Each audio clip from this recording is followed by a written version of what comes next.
If you're having suicidal thoughts or feelings or feel like you have no hope, please call 988. There, you can talk to someone who not only cares about your story, but cares about you. Please reach out today. Thomas P. Murphy once said, "Minutes are worth more than money. Spend them wisely." At Minutes Wisely, we take that to heart. Our mission is to decrease veteran suicide by providing life-changing experiences for veterans, first responders, and Gold Star families. We believe that we can make a lasting impact by rekindling a sense of purpose and fostering community through sponsored tickets to sporting events. These experiences are not just about the game, they're about the moments that can change lives. A simple sporting event can boost joy and instill a sense of renewed hope and purpose for those who have served. Join us in making a difference, become a moment maker, and empower a veteran with rediscovered hope. Visit minuteswisely.com for more information and to get involved. Together, we can make every moment count.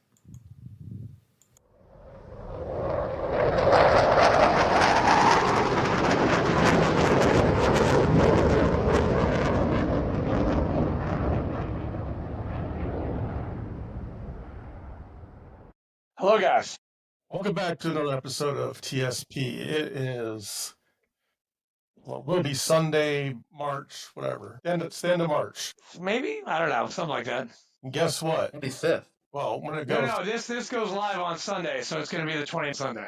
Yeah. I'm sorry. It's okay. Baseball season starts in 2 days, Thursday night. I'm super excited for baseball season. Go Sox. Yeah, so before we get started here with Brad...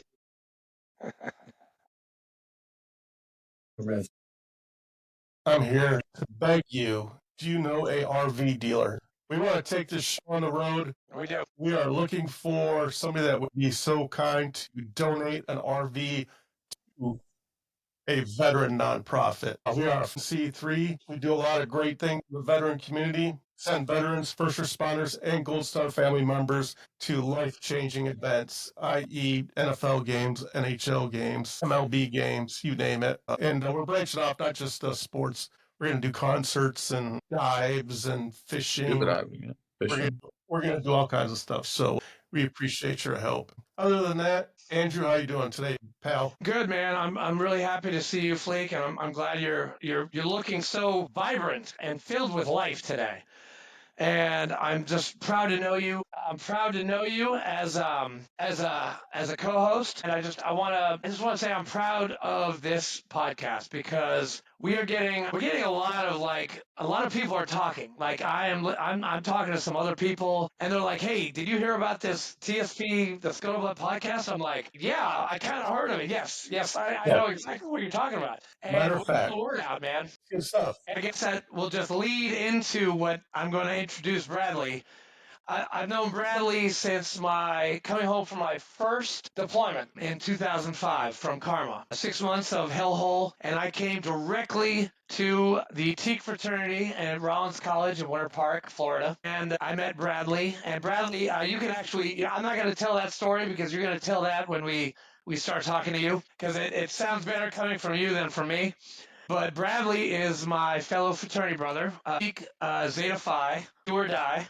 We're also fellow Freemasons as well. So Bradley and I have a lot in common. And Bradley's story, I found out the past couple days. Here we share a lot of similarities in our life. From Massachusetts to Florida to being a veteran to being a Teak to being a Freemason to I'm gonna let him explain it, but hey gentlemen, thank you very much, Fleek, and thanks a lot, guys. I guess.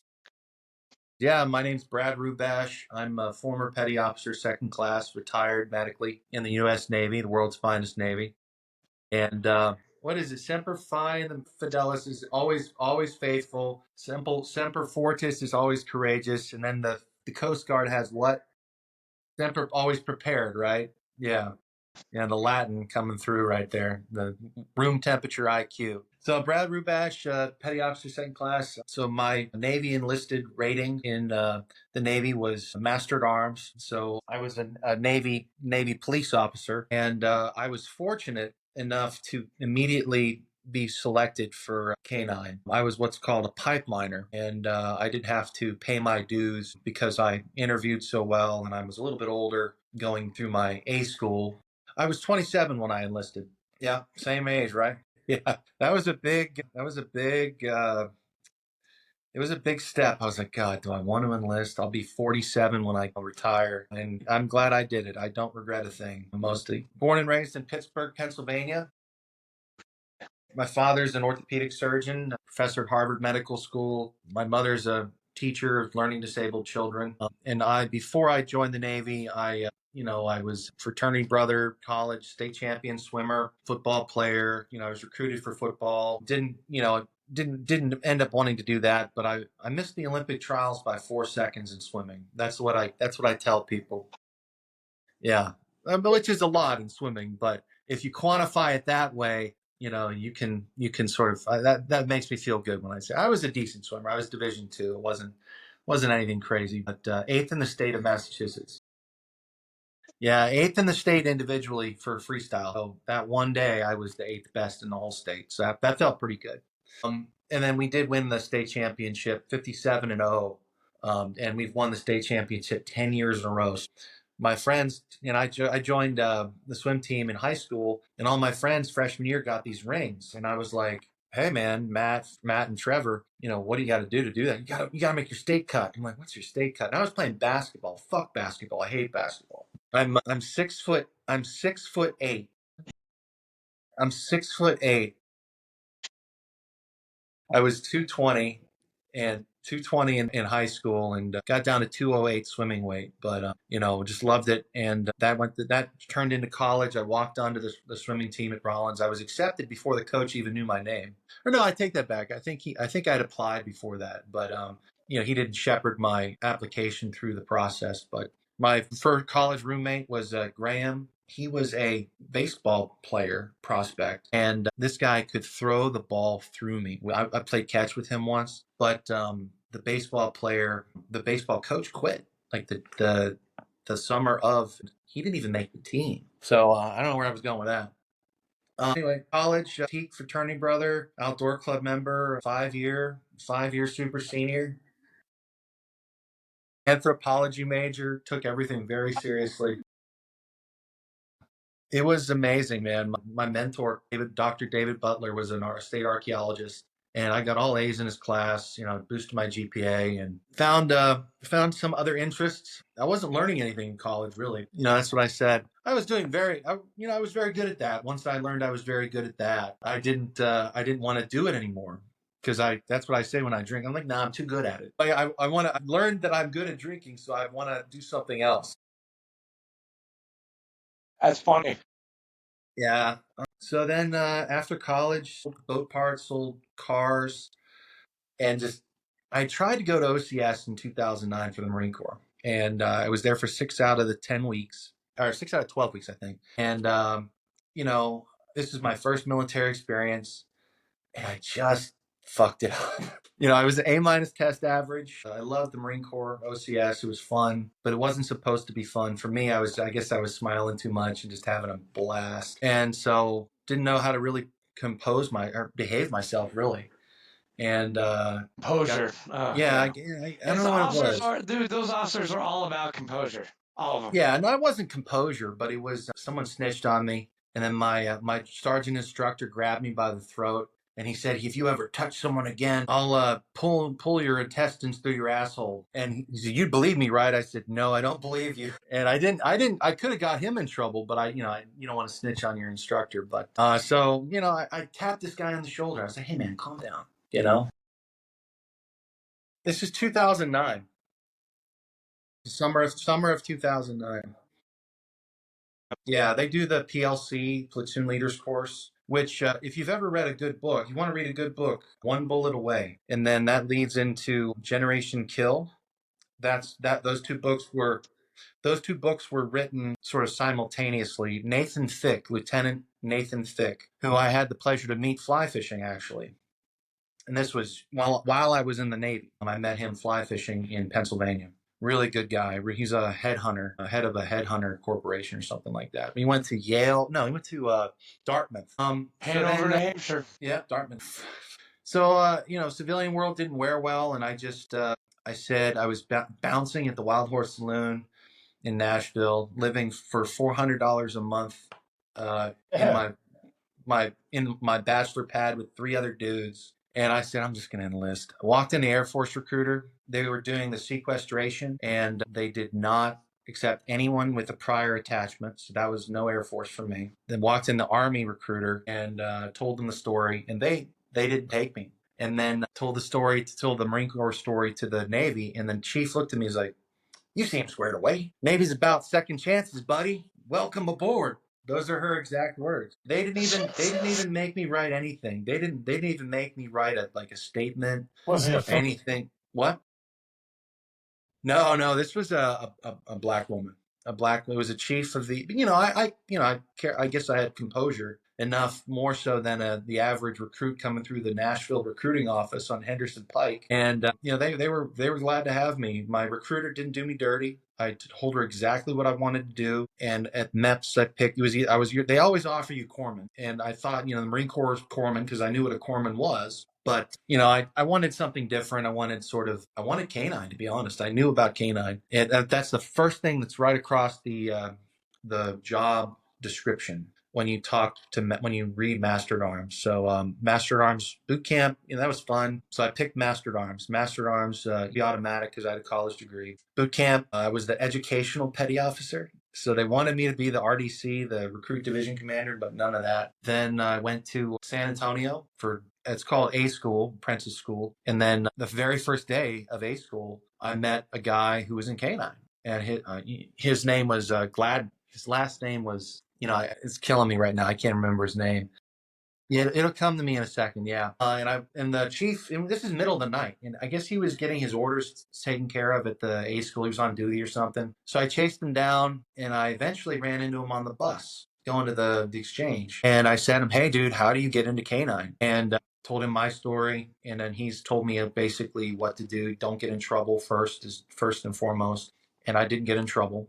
And then there's a board at A School where they say, hey, who wants to go K9? And then 10 of us stood up. And, they take you in a room and they interview you individually. And I was one of 2 selected for the 2 billets that are going through every course. And then dog school, I was the one guy who got selected for K9 with me. He was dropped because he went off base during his duty day and lost K9. Yeah, so he got shipped. That guy. No, he got sent to mast, derated, and I met him in Naval Station Norfolk actually, and he fell down the ladder well, and he was medically retired from the Navy. Best thing that ever happened to him too. Wow. These are brutal, by the way. Yeah. What? Those ladder wells. Yeah. Oh yeah, the ladder wells, knee knockers, and I still have probably a traumatic brain injury from a submarine angle iron and just hit myself when I was on the ship. Well, dude, you're 6'8". Like seriously, are you gonna fit into a submarine? Really? Yeah, I've been on many. I had to inspect them with my dogs. I'll get to that. Get to that. Well, you got to lead me up to it. So dog school was okay, pissed off everyone. dogs. So the Navy has, at dog school, do you want the detailed description? So at dog school, they have some German short hair pointers. They have some pointer dogs, but all the dogs that the students use are they're like medical drops. They're considered training aids. They're not actually considered military working dogs because they have medical issues. One dog had a heat casualty, heart murmur, and they've been isolated from the system, and they're used as training aids at Lackland. And so Belgian Malinois, German Shepherds, there was one large Dutch Shepherd, and then German Shorthair Pointers, Labradors, but my group only had Mals and German Shepherds. And you get 4 dogs at dog school, and you have to certify on 2 of them through obedience and then detection, patrol and then detection. And then then that's it. Then you get your orders cut to your first duty station, and mine was Naval Station Norfolk. Checked in right after Thanksgiving in 2013. I was right before the shooting that happened in March. Have you guys heard about the shooting that happened in March 2014? My first, yeah, vaguely so. Somebody tried to get on a destroyer, and he stole one of the watchstander's weapons and Yes.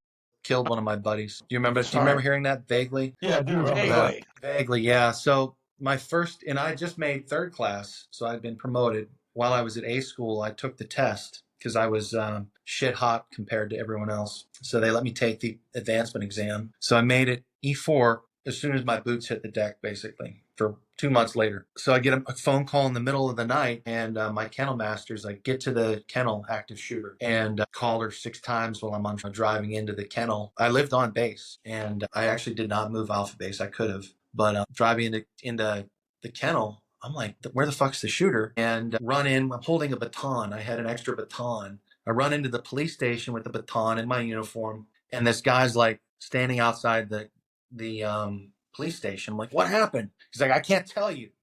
Oh, get into the police station, go get my gun, get my dog. Someone else comes, tell him to go get the M4. My M4 card had expired like 2 days prior, so they wouldn't give me an M4. I said, hey, can you give me an M4? They're like, no. They're like, no. I'm like, for the active shooter, you're going to just give me a pistol? And I guess they had already heard that the shooting was over, so they wouldn't give me an M4. But anyway, so lights and sirens to the pier 1. And my kennel master was there. And the canine squad's like considered the higher echelon guys in the military police department, basically at Norfolk. So we had two MAs who had been deployed, and they were all already there, and they had handled the situation. A guy basically ran through the gate at Norfolk, drove to the ship, stole one of the, talked his way past the pier sentry, ran up to the quarterdeck of the destroyer, grabbed a female's weapon, and then by that time someone was chasing him, Mayo, and then he turned around, shot Mayo, and Mayo got one to the face and, got a medal for that. And then the topside rover on the ship took him out, took the intruder out, and rounds are bouncing off the hospital ship next door. They took him out full auto. So I've heard. This is secondhand. And then when we got there, everyone's like, Mayo's dead, and let's go back to the kennel. So the NCIS took over the scene, and they cleared the guy drove in on a semi. So that was my rude awakening to the Navy. Probably been there 3 months. I couldn't even drive the police car. Someone else had to drive the police car because, they didn't have the police qual for driving qual. But I guess the crux of the story was Mayo wasn't wearing his body armor. It wouldn't have helped him. But so that caused the CO to get a letter of reprimand. The security officer got fired, and everyone got demoted, and basically everything was fucked up in Norfolk. When I just got there, so it was broken when I got there. And so they bring in some live to take over the department, and then I left when things were sorting itself out. But it was 3 years of good duty, I'd say. Short duty is short duty. Picked orders to Diego Garcia. The detailer was like, "Where do you want to go?" Wait, and I'm like, I was thinking Diego Garcia. How the hell would you do that? And he hung up on me. I call him back. He's like, hi. I'm like, hi, Petty Officer Rubash. He's like, yeah, you're going to Diego Garcia. I'm like, really? He's like, yeah, I'm your detailer. And he was shocked because he just had a gap billet that had happened. And so he was stoked that someone actually wanted to go there. And have you been to Diego? I have twice. You have? Oh, I've only seen it on episodes of NCIS. Paradise, man. Absolute paradise. This letter is actually from the Brit Rep. So this is I think we're going to Diego Garcia, Flake. Yeah, it's a volcanic atoll, 13 or 15 miles long, not even a mile wide, just a ribbon of sand out in the middle of the Indian Ocean. And I OTEP'd there. I was having such a good time. They treat you like a man out there, pretty much. You get more responsibility. There's no cell phone, so they can't call you in on duty. It's very laid back. There's no deployments out of there, so you're stuck there. How's the PX? It's doable. But, it's funny because the Filipinos, they know everyone who works at the PX, so they know when the vegetable shipments are coming in. And they're the best cooks. So they come in and they steal all the fresh vegetables. Not steal, they pay for it, of course. And then and then as soon as when the ship pulls in, then they invite all the sailors to the Filipino area, and if you're good with the Filipino mafia, they throw you a hell of a party, and it was fun. It was a lot of fun. Diego Garcia can't can't say a bad word about it, other than the people and some of the people I worked with. But I got medevaced out of Diego Garcia. Someone fell on my leg, so I got 2 free weeks in Japan. And so then 2 years later, I was watch commander. I was armory. I worked in the armory for a little bit, so I did stuff outside of my job, K9. And the reason I did that is because someone, the detailer, I didn't tell the detailer that I OTEP, so they'd already given my billet away. So I was like, well, it's fine. I'll just do whatever I do. And then after Diego Garcia, straight to Japan, COVID hit, got mastered in Japan, then got out of it, suspended bust, and then transferred to Bahrain with a deployment order in hand already. Nice. So checking to Bahrain, go through first dog, bad, terrible dog.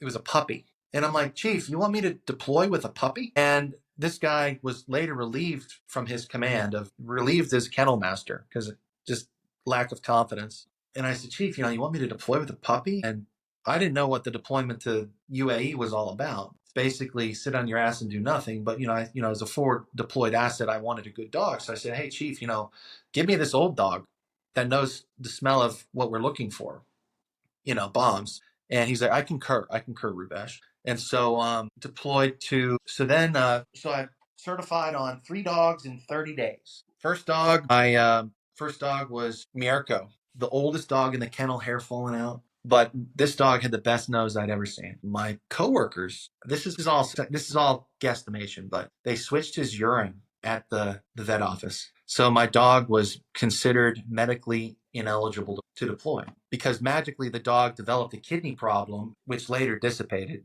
completely bullshit. So I certified on another dog. Well, I'm ready to go. Like, my deployment's now delayed. Take my dog to the vet. I didn't let anyone touch my dog after that because I didn't trust any of these motherfuckers. And the vet looks at my dog's eye, and it had developed a German Shepherd related eye infection. So now my second dog is not deployable, but I still have deployment orders. So then the kennel master's like, well, take Anka. So I'm like, I deploy that night. I do one problem with her, one detection problem, then do the certification, and then deploy like the next day to UAE. And I was one of 2 guys there. Well, as soon as I get there, I get COVID. Oh, shit. And we were not supposed to be out in town for the first 15 days, but we were just shopping, getting, like blankets for our beds, etc. And that was sort of in Dubai. Yeah, Dubai. So then we went out to dinner one night. So I'm drinking orange juice, feeling like the onset of COVID, and I had been vaccinated, sadly, and I get COVID. And so now I go to the hotel for a 15-day quarantine. As soon as I get to Dubai, and they're trying to like, hey, Rubash, how'd you get COVID? I'm like, I don't know. And so then I start running every day, getting back in shape. I was in pretty good shape. I was trying to train for a marathon, and Diego Garcia was like PT heaven. You could run and bike and everything. And then the point, what? There's nothing else to do there. There's nothing else to do. Yeah, say you either leave there a hunk, a chunk, or a drunk. Hunkets. Yeah, that's true. That's what the XO said to me. When I was doing check-in. Yeah, hunk, chunk, or drunk, or the third one was a monk. The fourth one was a monk. Like people that just sit there and read, or they don't do anything. Which I did all of that, except for I wasn't a chunk. I was a hunk. I was a drunk. And I was a monk. Not a drunk. I mean, everyone drank a little bit, but the Diego Garcia, I go back and tell stories about the Royal Marine Commandos. Those guys are awesome. Just amazing. So I'm in Dubai, and I'm working out with my first class, who's like this Viking, tatted up first class, who'd been to expeditionary. And, I lifted weights in college, etc. He was, into lifting weights and steroids and all this shit. And I guess I put 400 pounds on the bar and started squatting again for the first time. It didn't feel right.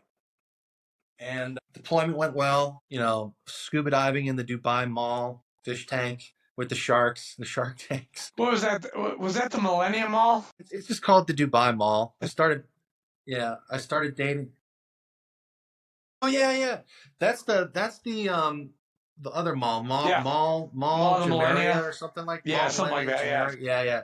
They have two big malls. So you went to the diving pool thing? Yeah, no, I'm a certified dive master during college and Dude, pre-college. his dive experience is going to be piece of cake. I don't have to do shit for him. Jake, on the other hand, we're going to have to watch him because he's worried about that. he's never dove before. Is this just a discovery dive? Yeah, we'll talk about He's that. gonna, yeah. But then I started dating an Emirates Air stewardess, one of those the Emirates girls in Dubai. From Emirates, yeah. No shit. I dated her for like 3 months too. She was my date to my brother's wedding. Yeah. That's funny, yeah. But you should have seen her apartment. It was covered in just every place she had been.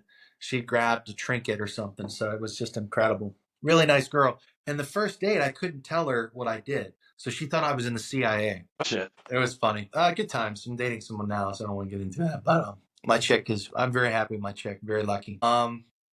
And then got back from deployment and everything fell apart. I thought I was having a nervous breakdown. I thought I was having alcohol withdrawals or something because my arm was shaking. And that was the symptoms of my neck that was broken. And I go to my chief first. My chief, I think I need to go to medical. She took one look at me. She said, you go to medical. And the doc did an x-ray, found 2 broken bones, then CT scan, then next day MRI, then came back from the MRI and sat down. I'd heard about limited duty, and this 04 lieutenant commander is like, you need to go limited duty, don't you? And I said, what's limited duty? And he's like, we need to get you healed up because you're deployed right now and you can't be, you're overseas. You can't be broken when you're overseas. They cut me limb duty orders to Jacksonville. And I sat in the supply locker for a month and a half while my orders were cut. It took that long. But I had a great time in supply in Bahrain. Just reorganized everything, didn't do shit, took care of things.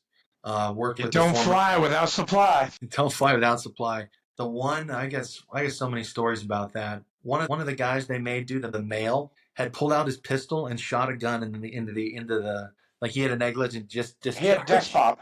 He did a desk pop. So they made him a hull technician. Fleet, do you know what hull technicians do? You might want to look it up, but they sit in the shit tanks of the ships. So don't pull out your gun and shoot it if you're not allowed to shoot it, because they will make you literally shovel shit in the Navy. I didn't even know they had that job. I had no idea. There's someone that cleans the poop chute. Someone's got to do it. Someone's got to do it. They when they tell you about being a hull technician, because I was friends with one of these guys at Norfolk, and I was like, dude, you're a hull technician? He's like, yeah, I'm a welder. I'm like, is that what they tell you do? That's funny, man. Holy shit. Yeah. It was good. It's been a good time. But so then Naval Air Station Jacksonville, I worked in the drone shop. Probably went to 300 medical appointments in a year and a half, and then got 100%, baby. 100%. Little butthurt they didn't let me do one of those like last calls for the police stations. I requested that, but by that time I was on the police chief's bad side. So what?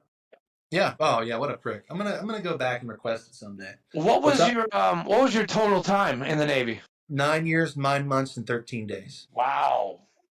Yep. Okay. 9 years, 9 months, 13 days. And they didn't give me credit for OCS. But, 9 years, 9 months, 13 days. 9 years. That's so really almost hit the 10-year mark. I couldn't apply for another 10-year stripe or what it's. I was 2 weeks away from getting another overseas service star, or two months or something like that. But I got the GWAT E with two stars, with 1 star. So I got it twice. But yeah, I loved it. Whenever I was in Bahrain, people were like, "Hey, what do you do?" I'm like, I'm a day trader, because I started investing in crypto and Bitcoin and Ethereum and trading stocks. I started following Nancy Pelosi stocks. Stock trading. Sorry. You can't lose, man. You can't lose. I'm sorry. I don't like that woman. Yeah, but Yeah. if you're going to do stocks, she's the perfect one to follow. Yeah. She is the one to follow. That's good. She's better than Warren Buffett. Yes. Actually, I bought Tesla on Thursday. It's up 19.1%. Wow. Yeah. We need to get you in touch with Lieutenant Matthew Wiz Buckley, one of our interviewees, Yeah. the Top Gun pilot. He's in Florida. He's in Boca Raton. You should definitely. He is a very good trader. He talks about that all the time on his podcast, No Fallen Heroes. His if you need an introduction, I will do. We got his numbers, both of us. I'd like that. I'd like that. You know, my sister's currently dating of 7 years. One of those guys who's got the Series 7 license and trades commodities and shit. So I've spoken with him, but Wiz is so good. He's got 2 jets and a Porsche. That's awesome. 2 jets and a Porsche. That's all you need. He flew his plane to Murfreesboro 2 years ago. He was just here for like an hour, and then he had to go like wherever the hell he was going. But like it was really cool. Like me and Fleek were there, and Paulie Freeman. It was really cool. Flying's addictive. You know, I was going for my private. Yeah, you just got your license, right? No, or you flew solo. No, so I have 77 hours on Cessnas, and I was right about to take my check ride for my private pilot's exam, and I was talking to the flight doc, and he messed with my medical record somehow. So what he said he said, I need to review your medical record, so you can't get your class 2. And then when I had my first neurological visit after the Navy, so like I've been out for 2 years and I hadn't seen the doctor, so I was like, I need to get a clean slate. And I was describing my symptoms, so she ordered a full battery, and they found a cyst in my brain, and that means I cannot fly anymore. So I can't be an airline pilot. So I wasted 70 grand flying, basically. Okay, but it was fun. You can still dive, right? Oh yeah, I actually spoke with a dive surgeon about that. Okay. I called my Navy diver buddy. I said, hey, I need to talk to the dive surgeon about it. And I told him what I have, and he said, you're fine. But I guess because if you have something in the the FAA is a little more serious than recreational diving. Yeah. Yeah. So, the whole point of flying is to make money flying. If you can't make money flying, flying's fucking expensive. Excuse my language. Unless you have 2 jets. Seriously, man, you already said motherfucker on this show. You don't need to say excuse my language. Man, you shipmates and your foul mouths. Damn. Yeah. Yeah. So, do you want to tell a story? You want me to tell a story? No. Like for everyone at home, Bradley and I, like we've been saying, we're in the same fraternity, the Zeta Phi, which is, Tau Kappa Epsilon. Tau Kappa Epsilon. We were probably the biggest fucking drinkers at Rollins College. The true animal house. We were the true animal house. We got our house from the X Club, and they're all about drugs, and they ruined their house. And one of my seniors, he swept in, got the house for us. And it's right, like, if you go to Winter Park, you go to Rollins College, you go down to Loma, you take that right on the whole avenue. The first thing you see is the house. It's right there. And it's a beautiful house. It's 3 stories. It fits like 35 brothers in there. 4. It's 4. Oh yeah, that's right. I lived in the tower. The tower. Well, hey, when we got in trouble, they closed that shit off. Yeah. But Bradley, I met him, and he's going to tell you about the first time that we met each other. Yeah. Yeah. So the first time, between the first time and the second time we spoke was 20 years. So the day of the first convocation, or whatever they call it, commencement. Yeah, so commencement, convocation, something like that. Yeah. Commencement of Rollins. Everyone's on campus for the first time, and the freshmen are there the day before the seniors get there, I guess, or maybe a week prior, something like that. And I'm getting the lay of the land. I was living in McKean Hall. McKean, yeah. That was my freshman year dorm, by the way. Mine too. I was on the very first floor next to the large generator. Third floor. Third floor is awesome. And so, I knew I wanted to rush a fraternity, and I was already a member of the swim team. So that's like your own fraternity. And it was between Teak 8 and ATO, Alpha Tau Omega. One of my swim buddies was an ATO, and there was no Teaks on the swim team, only Chi Size and X Club. I think it was that, yeah. And some of they're X Club. Oh, they were always the nerds whenever I was there. Yeah. But so I'm a little freshman Rubash, quite handsome, quite skinny, not as charismatic. and I go to my very first teak party. I met German Mark, this crazy German guy. That was the first room I went to because the music was right. You know, it wasn't rap. It was like this house techno It's German techno, yeah, music. dude. Hey, man, Yeah, it's Rollins, it's techno, it's Florida, it's yeah. going on. Black lights are I on the miss that walls. shit. Damn, I miss And that he's shit. pouring double shots, like they're square shot glasses of Skol or Popov vodka, and he's laying them down, and we're drinking, and I'm just talking, like I'm so nervous because the teak house looked dangerous, like it looked fucking dangerous, and I didn't really want to, really rush teak because I met you, and I was scared shitless, but and so I'm drinking. I'm drinking on the third floor. Go on the second floor. I meet a beautiful girl. One of the prostitutes, the future. I mean, no, the co-eds, right? One of the co-eds. Beautiful One of the co-ed. co-eds. One of the co-eds, yeah. And Brad's feeling pretty good about this, and I'm like, hey, we should probably go back to my dorm room, and she's like, absolutely, we should, and I'm like, great. And I don't know, I had all the very, very socially, I was in, but I didn't know it, right? And so I'm walking down Teak's steps, and all the way down the steps, holding hands with this chick. She's on my left side, and I'm chatting her up, and she's laughing at my jokes. And all of a sudden, as I'm walking out the door of Teak, I feel her hand pull away from me. And I turn around and I see you shirtless sitting on the steps, and you have now positioned the girl I was with on your lap. And you know the girl's name, right? We know we don't need to say the name. Yeah. And you were like, hey, baby, good to see you again, or whatever. And I look down and I see your Marine Corps Eagle Globe and Anchor on your chest, right? Left. Yeah, let me see it. That's exactly what I saw. USMC. And your Marine Corps reputation precedes you, my friend. Thank you, sir. And through the haze of the vodka, I'm doing calculations in my mind of what's going to happen next. Well, I'm looking and look back, and she is now not focused on me at all, and she's looking at you very intently. And I'm like, hey, man. And you're like, you get the fuck out of here. I haven't killed anyone since Ramadi. I just like, and I think I said this, I said, well, I haven't fought any Marines today, so I'm going to leave. Just leave Teak with my tail tucked between my legs. But hey, you know what? I gotta apologize for cock blocking the shit out of you. I'm so sorry. Hey, that's one of my amends that I have not done yet. I mean, I've gone through I've apologized to everybody, and online, for 50 countries and 62 cities, I'm gonna make it my amends to Bradley Harrison Rubash. I am so sorry for cock blocking you at a Rollins fraternity. The world wants to know, though. Did you bang her?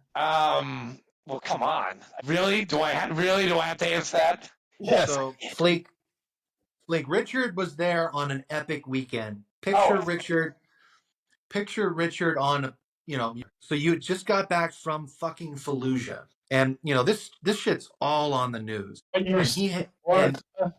What? Richard? Oh, yeah. Yeah, I was, yeah. Oh, yeah. Richard was I graduated in 2001. And so after our first deployment, I got back and I came to visit Rollins because I knew that I still held Rollins deep in my heart. And Teak is the best fraternity ever. And I'm going to say that online right now because I love this fraternity. I could have gone to ATO. I could have gone to X Club, but I didn't. Why? Because the brothers at Teak are the best. And we had a diverse. We had stoners, we had drug guys, we had soccer players, we had smart kids, we had the whole gamut. We had all of them. ATO were the jocks. Fidel were the rich kids. Yep. Kai Sai, oh my God, are you drinking wine while we're seriously? How classy and Rollins. How classy. How Winter Park, Florida of you to be drinking wine on this podcast. Got to get my tolerance up, man. I'm going to Rollins this weekend. I got your 6, okay? You go crazy. No. I'm not drinking. No, I'm not going crazy. I'm going to be sober-ish, but because we gotta Dude, vote. that But party, the party at the Grove party on Friday, oh, I'm gonna and get sick. then that's going to be off the hook. But Yeah, that's always a Tea shit party show. on Saturday, that's going to be fucking crazy. It's gonna be fun. It's going to be fun. And then the Dinky Dock, like the Lake Virginia party. By the way, if there are any teaks in the area next weekend, Brad Rubash is throwing a Dinky Bradley Dock Rubash a is boat throwing party. a party. Boat party on Lake Virginia. Be there at 9 a.m. on Saturday. Be at the Dinky Dock, and you know where it is. Reach out, post it on the comments. Well, this will be if you're here right now, If you're get here, to the Dinky Dock. Yeah, that's right, because This will be in the future. This will be in the future. We had a great party. No, just kidding. Yeah, we had a great party. So Richard, that's what happened at Teak, and I wanted to go ATO because my swimmer buddies were all thinking ATO, and they honestly had a better house. I hate to say it. Porch was great. Shit, the porch. Yeah, they had a hot tub, a porch. They were literally attached to Kappa Delta and Chi Omega, so they had like this conveyor belt of trim just running in and out. Because the KDs, as I left, they got hotter. Yeah, it was fluctuated. It fluctuated. I was blackballed. I was Dagger Daddy. Dagger Daddy from Kappa Delta. I was Dagger Daddy too. I messed around with way too many Kappa Delta girls. They told my sister that. So my sister was pledging Kappa Delta, and they pulled her close and they told her stories about their older brother. And I really don't know what stories they told her, to be honest. Yeah. But she did not end up staying in that sorority. I've been trying to remember the crazy shit I did, and I did I was very respectful to all of them. I don't know. I mean, and my wife, it's funny. My wife was a shot girl at the Blue Room. Yeah. She lived in Claremont, Florida, and she was down there while you were there and while I was there. So it's a crazy coincidence. But she worked like Church Street. She worked like downtown. Yeah, Blue Room. Yeah, Blue. Or I'm listening to you guys, talk about your old sword fighting days. Yeah. The old sword fighting days. Well, hey, you know what? It's not as bad as you're dating someone at Rollins, and I have a similar story, but it wasn't with Bradley. It was with two other of our brothers. I was dating a girl who will remain nameless, and she dumped me, and then I have a threesome with the girl that I just had broken up with, or that she had just broken up with me.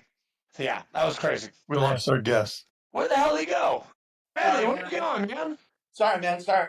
We ain't done yet. You ain't off the hot seat. No, I'm not. So that's how I met you. And so Rollins is weird. It does not pledge freshman year or first semester freshman year. No, you can't. I pledged in the freshman year, my second semester or third semester because we had the J term. Do they still have J term? I don't. J term. The January term. You pledge J term? No. I mean, we wouldn't do. We would only do one pledge class a year, second semester. Okay. You know why that is? So they can get your full tuition out of you before you fail out of Rollins. Yep. Which, by the way, my junior year, I had a 1.67 my junior year of Rollins College. I missed 3 weeks of classes because I lived in a fraternity brother's room, and he lived in Elizabeth. Oh, what's the one in the middle? What's the not Elizabeth?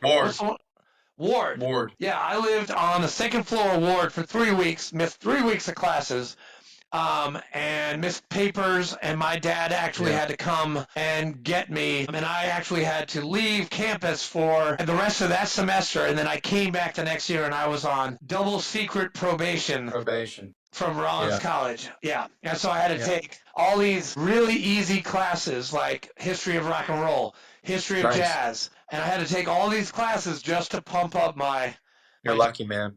You're lucky. But so after that, I met you, was terrified of tea. I went to one or two of your guys' parties, but then Rush came about, and it was like night and day. I met the first guy who shook my hand was William Barnes, the fourth, from Alabama. Yeah, he was the president of the fraternity, who later became my big brother. And in the middle of pledging, I'm like, hey, I met a guy, and he was a Marine. Like, oh yeah, Private Pile, alumni. I'm like, is he here? I thought he wanted to kill me. Private Pile is my fraternity nickname, by the way, because I looked exactly like Private Vincent Pile. D'Onofrio in that movie. Yeah. Yeah, and my brother's name was Speedo. My pledge name was Banana Hammock, and pledging was awesome. I eventually became the chaplain. I was the housing senator. So I was a student government organization housing You were senator. SGA too? Yeah, I was SGA. Nerd. Well, no one else wanted to do it, so I was like, resume booster, baby. Here we go. Wait, so that means you get the big room on the bottom floor, right? No, that was the hall advisor, residential. Okay. The hall bitch. Jason, he's not calling you the hall bitch, but I guess that's what it's called. So I had extra responsibilities, the house manager, basically. Yeah. Yeah, that was Rollins. I dated some amazing women, almost married one of them, but it was not meant to be. She was from Slovakia. And then I joined the Marine Corps after that, Marine Corps OCS, and then civilian world, then 10 years the Navy, and now here I am. And you look great. You look fantastic, man. I need to lose 100 pounds. Dude, I need to lose 100 hey, pounds. that advice I gave you the other night, walking and that wine, every once in a while, not every day. This is a little bit to lubricate the senses. But Fleek, what did you do in the Navy, man? I was Air Boss Yeoman. Okay, the AZ. No. I was on the carrier. I was a yeoman. What boat were you on, Fleek? So you were a brown shoe airman? I don't even know what a brown shoe airman is. What is that? That sounds horrible. The aviation community wears brown shoes once you make chief. Yeah. I was in the aviation community, but I was a pencil pusher. The air boss I wrote off his his reports, and somebody got hurt or we had a sailor die on the flight deck, so I had to write those reports. And on the greatest ship in the United States Navy, the CVN-70, the USS Carl Vinson, is your baby. Yes, they're on their way to slap the Houthis around right now. Yeah. Yes. What year's fleet? What were we saying, Richard? No, it's just this guy right here, he's being very he's being very humble right now because his boat, we're chasing down the fucking Russians in the Bering Strait in fucking 85. I mean, nobody in this talk right now that we're having has ever done that or got up against the Russians. No way. I haven't. I went up against the Iraqis. The Bering Sea. That must have been and cold. By the way, Fleet, you are the salt dog because it goes, yeah, because we're boots to you. Yeah, we're Pogue 1 and Pogue 2. No. Yeah, we're boots to you. Like that's what happens when you get old. Well, I loved it, and I don't regret a thing. The military has given me so many opportunities and allowed me to sort of grow get that master's degree in life, basically. You do. And I'm never going back to school. Forget that. I don't need to. There's no reason to. Good. Go be an entrepreneur, which gets me into our next session. Not too bad. Pick a number between 1 and 10, and don't pick 7. Give me 3. Dale Earnhardt, brother. Oh, okay. This is perfect, which you were just getting into. And I would like to say one thing: God first, others second, and I'm myself third. That's why I picked that number. Okay. Number 3. How did your military? Sorry, Fleet. Go ahead. You say God first, who second? Others second, and myself third. Question number 3. How did your military experience influence your perspective on life and adversity? Because you were just about to get into that. Yeah, no, the military, if for anyone listening to this crusty old veteran podcast out there in cyberspace, I'm going to tell you right now, if you want to serve your country and if you want to accelerate your life in the direction, if you want to go upward and onward and get out of the ghetto or wherever you go, wherever you are, if you want to reinvent yourself, the military is where it's at. Is he a recruiter? Don't join the Navy, join the Air Force. Yeah. Okay. No, not the Air Force either. But no, either Marine Corps or Navy. Reread the question there, Richard. I forgot. With perspective on life. How did your military experience influence your perspective on life and adversity? First of all, the military makes everything seem easy. When you're out in the civilian world, that is the biggest takeaway for me is there's no hard days in civilian life. You want a hard day, you stay on the watch at Naval Station Norfolk at night. You want a hard day, you go to Ramadi, Fallujah. You want a hard day, go to the Bering Sea on the Carl Vinson. in January. You know, that's just normal. And so that perspective change, that sort of paradigm shift that you get from the military, it makes everything greener, the blue's bluer, the sky is more beautiful. It allows you to, in my opinion, have a better perspective on life and international perspective as well, because most Americans have never been around the world. And we do not know how good we have it in the United States of America. And the minute you see someone in Bahrain who's starving, or Ethiopia who's starving, open air meat markets, no hygiene, tin roofs, you know, you get that perspective that America is special. And you know what, too? Every person you meet, when you're an American, you are treated differently. You are something special. And we have it so good in America. And every American should know that. And you get that knowledge only through military service or international travel. And that perspective is invaluable. And it allows you to, in my opinion, get the most out of life. And in my short time on this earth, the best 10 years were in the military, probably. You know, most fulfilling. I had a job, I had responsibilities, and the Navy gives you that to you. You know, you have a responsibility. That's the hardest part about getting out is no one tells you what to do. Now, it's not great to be told what to do because you don't get to pick your bosses either. And they can't fire you in the military, but they can fire you in the civilian world if you tell the boss, hey, boss, let's do it this way because your way sucks. That's true. And so I think you should join the military. And that does that answer your question, Richard? No, dude. That was very heartwarming, man. Some, because I've seen people starving on the streets. There's a difference between starving in America, Yeah, starving in Mombasa. Completely different. It's a different vibe. Like, you can be starving in this country and go find food. I promise you can. You're starving in Africa, you're not finding food. no. You know, there's a story in Vegas. Some farmer buys the food from the casinos, and he has the fattest pigs in the world. From the food from the trash at the casinos. You know, our trash is valuable. I do like that. Have you been to Mombasa? Is that you pull into Mombasa on a port visit? And here's another thing too, recruiting thing.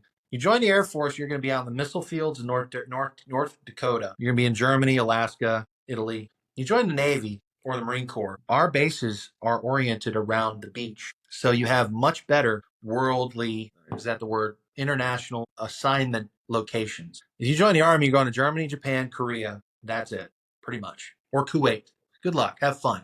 Join the Navy, see the world. Join the Marine Corps, go kill people. Hoorah! When I was in Mombasa, a lady literally tried to give me her newborn baby to take back to America. It broke my freaking heart. Yeah. I remember you telling that story. That 5 minutes changed my total trajectory of my life. It was life-changing. Yeah.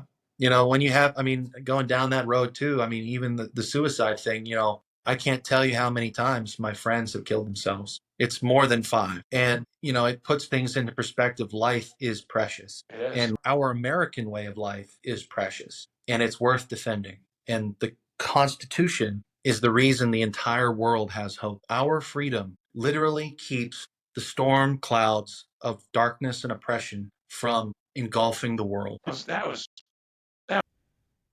Yes. It's true. Totalitarianism has been kept at bay because of our Constitution countless times. And if you want to be part of that organization, the Department of Defense, there's nothing better if you're able-bodied, which not everyone in America is anymore. If you're able-bodied, sign up. Stand on those yellow footprints at Parris Island. Don't do that.